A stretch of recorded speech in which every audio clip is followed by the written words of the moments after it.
मेरी परवरिश ऐसी नहीं है कि मैं इतने गंदे शब्दों का प्रयोग करूं। ये आपकी आईटी सेल, आप जैसे प्रवक्ताओं और आपके मंत्रियों का काम है कि हमारे भी कहा था इसकी जरूरत है नहीं।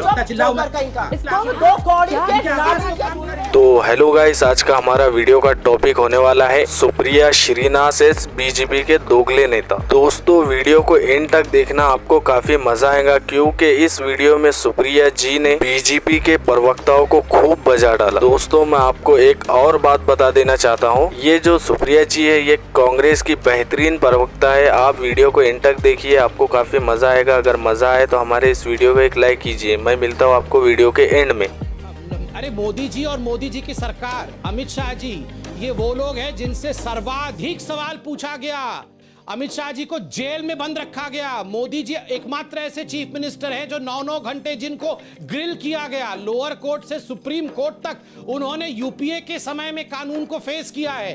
अरे ये जलते जलते तप के कुंदन बने हैं, ये साधारण लोग नहीं है। बातें ना सुनती हूँ और यहाँ ना बैठ के इनका प्रवचन सुनूंगी, ना इनकी बेहुदगी सुनूंगी, ना इनकी तर्कहीन और स्तरहीन बातें सुनूंगी। मैं सवाल पूछना चाहती हूँ, 300 किसान मर गए, क्यों नहीं एक शब्द निकला आज तक संबित पात्रा या इनके आका के मुंह से? सत्यपाल महाराज तो आपके मंत्री थे ना, गवर्नर है ना, क्या आके कहते हैं कि किसानों के साथ नाइंसाफी और ये किसान खाली हाथ नहीं जाने चाहिए। मोदी सरकार को किसानों से माफी मांगनी चाहिए। सत्यपाल मलिक, क्यों नहीं आप उनकी बात सुनते हैं? क्यों नहीं आप अपने नेताओं की बात सुनते हैं? क्यों 105 मंत्रियों ने 105 विधायकों ने लिख कर दिया योगी के खिलाफ? क्यों नहीं उनकी बात सुनते हैं? आप इंटरनल पार्टी डेमोक्रेसी की बात करिएगा। भ्रष्टाचार के चार्ज में आपके मुख्यमंत्री चले जाते हैं, आप हमें पाठ पढ़ाइएगा। आपके मुख्यमंत्री आकर यहाँ पर नारी विरोधी बातें करते हैं, कहते हैं रिप्ड जीन्स नहीं पहननी चाहिए लड़कों को। खट्टर कहते थे लड़कियों को जीन्स ही नहीं पहननी चाहिए। ऐसी ऐसी कुंठित मानसिकता के लोग भरे पड़े, ये हमें लोकतंत्र सिखाएंगे? दो कौड़ी की इनकी औकात नहीं है लोकतंत्र पे बात करने की।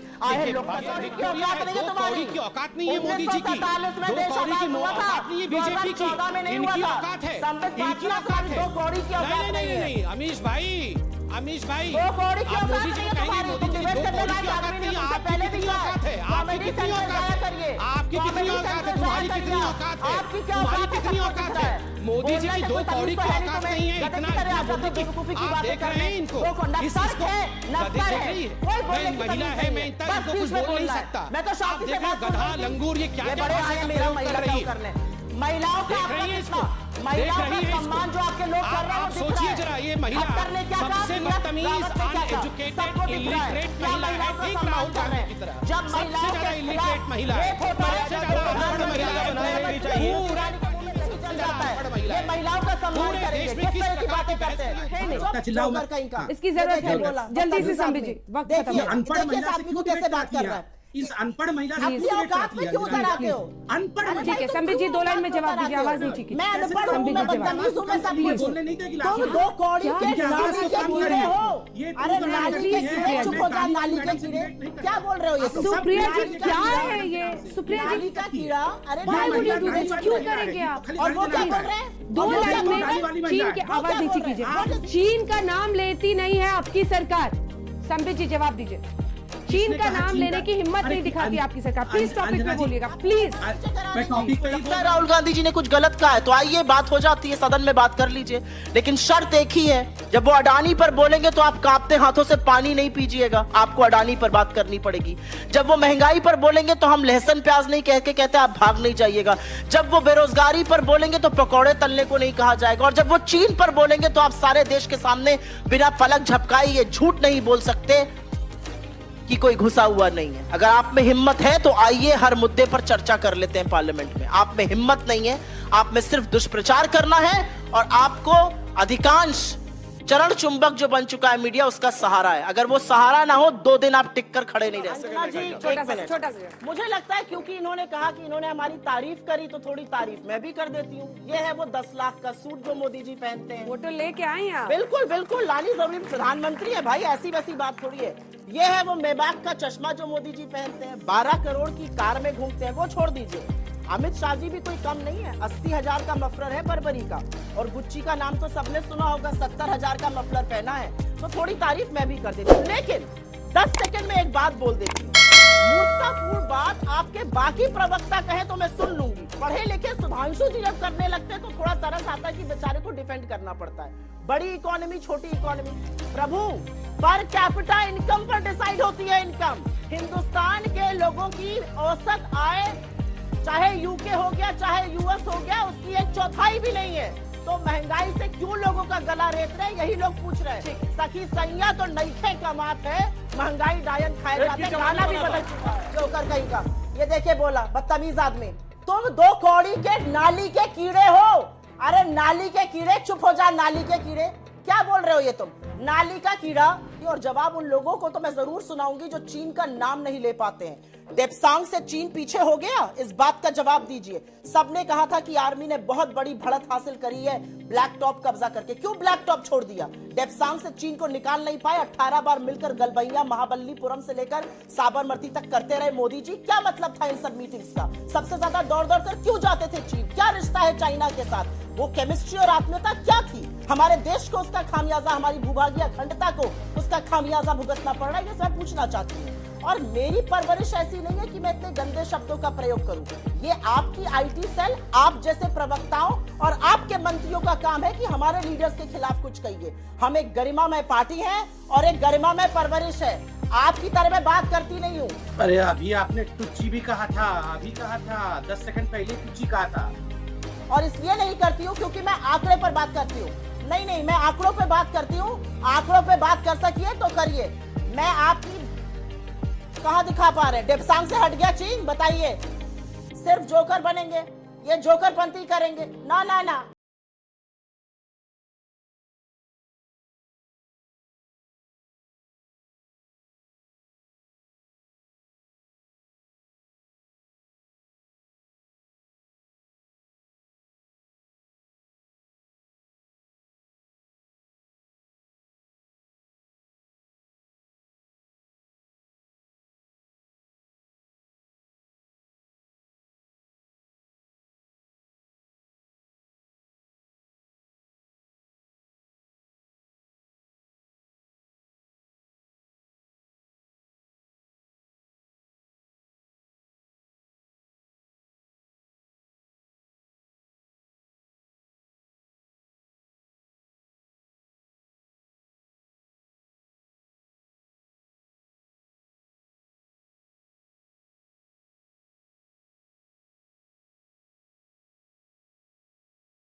सवाल सुप्रिया मैम से है। मैम, आप बोलती हो कि राहुल गांधी को बोलने नहीं दिया जाता, तो राहुल गांधी को तो बोलने ही नहीं आता है। पूरा देश टकटकी लगा कर देख रहा है कि राहुल गांधी को बोलने कब आएगा। कभी आलू से सोना निकाल देते हैं तो कभी पूरा मोदी समाज को टारगेट करके अपना सदस्यता गंवा बैठते हैं। उनको कब बोलने आएगा? बहुत बढ़िया सवाल किया है तुमने, और जिस व्हाट्सएप यूनिवर्सिटी को पढ़ के आए उस पर भी तुम्हें ज्ञान बताती हूँ। नीरव मोदी, ललित मोदी और नरेंद्र मोदी पर आक्षेप था। ना नीरव मोदी ओबीसी है, ना ललित मोदी ओबीसी है। ओबीसी महासभा ने नड्डा जी को लीगल नोटिस भेजा है, कल परसों रात को लीगल नोटिस भेज के कहा है आप हमारा अपमान कर रहे हैं ऐसे भगोड़ों और चोरों के साथ हमारा नाम लेकर। ये ओबीसी महासभा ने चिट्ठी लिखकर लीगल नोटिस भेजा है। आइंदा के लिए जान लेना, चोर को चोर कहा जाएगा। और नीरव मोदी और ललित मोदी इस देश का पैसा चुराकर भाग गए। राहुल गांधी जी के बारे में आप बोल रहे थे, सुन लीजिए। ये जो आलू सोना वाला बयान तुमने व्हाट्सएप पर देखा ना, वो इनके सहकर्मी की काबिलियत थी। और सुन लीजिए क्या था वो बयान, मोदी जी ने दिया था। राहुल जी उसको बता रहे थे कि कैसे मोदी जी ने कहा, इन्होंने क्लिप काटी और वो चर्चित कर दिया। मैं आप लोगों से पूछती हूँ एक सवाल, आप लोगों से एक सीधा सवाल पूछती हूँ। आंखें बंद करिए और अमित मालविया का नाम बताइए, क्या आता है आपके मन में? और क्या है बीजेपी आईटी सेल? क्या है? फेक न्यूज की सबसे बड़ी फैक्ट्री। उस जगह से निकले हुए फेक न्यूज को, प्लीज बीच में मत बोलिए, उस जगह से निकले हुए फेक न्यूज को ब्रह्मा का सत्य मत मानिए, क्योंकि वहां से निकली हुई अधिकांश बातें झूठ होती हैं। बेटी बचाओ बेटी पढ़ाओ तो सुना था, बेटी बचाओ बेटी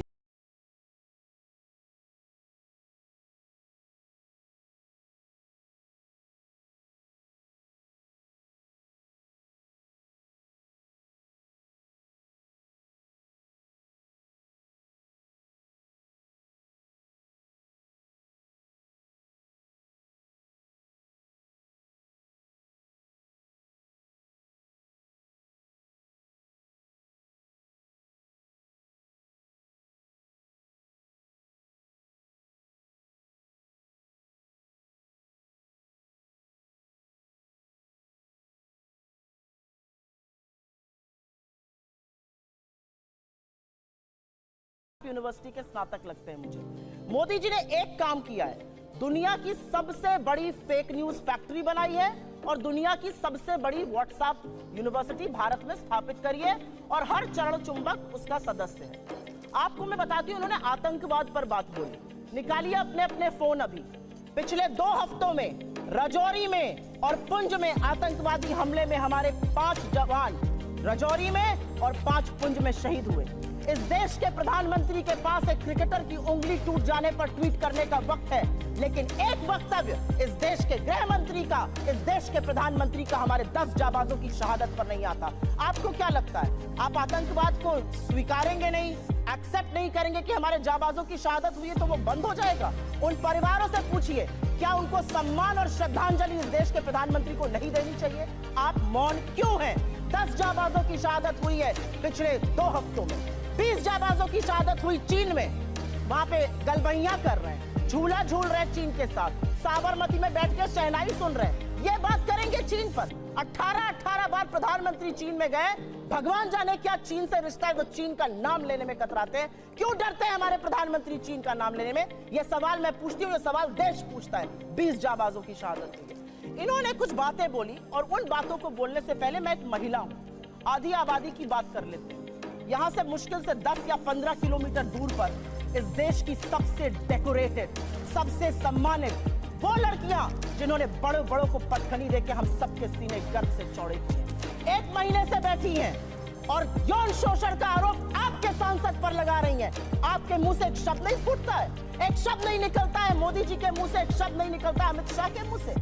क्या ऐसी आपकी फंसी है बृजभूषण शरण सिंह से कि आप नहीं बोलते हैं? ये सवाल मैं एक महिला होने के नाते पूछती हूँ, मैं एक महिला होने के नाते पूछती हूँ। बिल्किस बानो के अपराधियों को किसने रिहा किया? क्योंकि वो मुसलमान थी तो आप बोलेंगे नहीं? अंकिता ठाकुर का जिसने कत्ल किया, जिसने उसको जिस्म फरोशी में ढकेला, वो आपके विधायक का बेटा था। आप क्यों चुप है? आपने वहां पर इमारत ही गिरा दी कि सबूत ही ना मिले। आपका विधायक दोषी पाया गया है हत्या और सामूहिक बलात्कार का, कुलदीप सिंह सेंगर। ये बात करेंगे महिला सुरक्षा पर? ये चूड़ियां भेजते थे प्रधानमंत्री को, आज इनके मुंह से एक शब्द नहीं फूटता। महिलाएं इस देश की पूछ रही हैं और आपको भी पूछना चाहिए, क्यों चुप है मोदी सरकार जब हमारी बेटियां जंतर मंतर पर 1 महीने से बैठी हैं? उन लड़कियों के आंसू देखकर, और आज की खबर फिर से मैं कोट कर रही हूं, एक समर कैंप होता था साक्षी मलिक बनने के लिए, तमाम लड़कियां वहां पर आवेदन देती थी। आज की स्थिति यह है कि बलात्कार और यौन शोषण की खबरों के बाद एक एप्लीकेशन नहीं आई है। ये इस देश की बेटियों के साथ ये कर रहे हैं, ये हमें पाठ पढ़ाएंगे। इन्होंने एक बहुत बड़ी बात बोली और वो बात बोलते बोलते पाकिस्तान पर चले गए। आज तक इस देश का ये न्याय था कि आज तक आईएसआई ने हमारी जमीन पर पैर नहीं रखा था। आईएसआई को पठानकोट बुलाकर आप निरीक्षण कराते हैं, लाहौर आप चले जाते हैं लपके हुए, भगवान जाने सेवई खाने या बिरयानी खाने, और सवाल हमसे आप पूछिएगा। आसिया अंद्राबी आपका चेहरा बनती है श्रीनगर में और सरहद पार जाके आतंकवादी गतिविधियों में शामिल है। आप एक दुर्दांत आतंकवादी को, यूसुफ को वहां पर टिकट देते हैं क्योंकि आपको अपनी सत्ता करनी है। ये कैसे लोग हैं? ये किस तरह के लोग हैं? ये जाबाजों की शहादत पर चुप रहेंगे, मणिपुर जलेगा ये चुप रहेंगे, ये प्रचार करते रहेंगे। इनको ये याद है कि इनको क्या क्या कहा गया। कर्नाटक जाकर क्या कहते थे साहब? मुझे फलाने ने ये कहा। कर्नाटक ने क्या कहा? कर्नाटक की जनता ने कहा मुद्दे है बेरोजगारी, मुद्दे है महंगाई और मुद्दा है भ्रष्टाचार। अगर उस पर बात होगी तो हम बात करेंगे, नहीं तो विपक्ष में बिठाने का आपको काम करेंगे। साहब हिमाचल गए थे, हार गए, कर्नाटक गए, हार गए, और ये विश्वगुरु बने फिरते हैं। इनकी बातें सुन लीजिए तो भारत शायद 1947 में ही आजाद हुआ के बाद अब 2014 में आजाद हो गया। मेरा अपना मानना है कि कुछ बातें जब समझ में नहीं आती उसको नहीं बार बार बोलना चाहिए। मैंने आपको एक बार पहले भी शो पे समझाया है। हम मैन्युफैक्चरिंग कर रहे हैं मोबाइल की, जी नहीं, हम मोबाइल फोन की असेंबली कर रहे हैं। हमारा जो इंपोर्ट का बिल बढ़ा है वो इसलिए बढ़ा है क्योंकि हम उतना पार्ट असेंबल कर रहे हैं, वैल्यू एडिशन नेगेटिव है। हमारा जो कार का एक्सपोर्ट का मार्केट था वो कम हो गया है। सच को स्वीकारिए साहब, तब आप सच का समाधान कर पाइएगा। बेरोजगारी नहीं है, महंगाई नहीं है, अडानी ने कोई महाघोटाला किया ही नहीं है, चीन है ही नहीं। जब आप तो दोस्तों आपने वीडियो को एंड तक देखा, आपको काफ़ी मज़ा आया होगा। अगर मज़ा आया तो हमारे इस वीडियो को एक लाइक कीजिए, चैनल को सब्सक्राइब कीजिए और साथ ही साथ अपने दोस्तों के साथ शेयर कीजिए। तो मैं मिलता हूँ आपको नेक्स्ट वीडियो में किसी नई वीडियो के साथ, किसी और जानकारी के साथ। अगर आपको हमारा ये कंटेंट अच्छा लगता है तो अपने दोस्तों के साथ शेयर कीजिए। मैं मिलता हूँ नेक्स्ट वीडियो में, तब तक के लिए जय हिंद।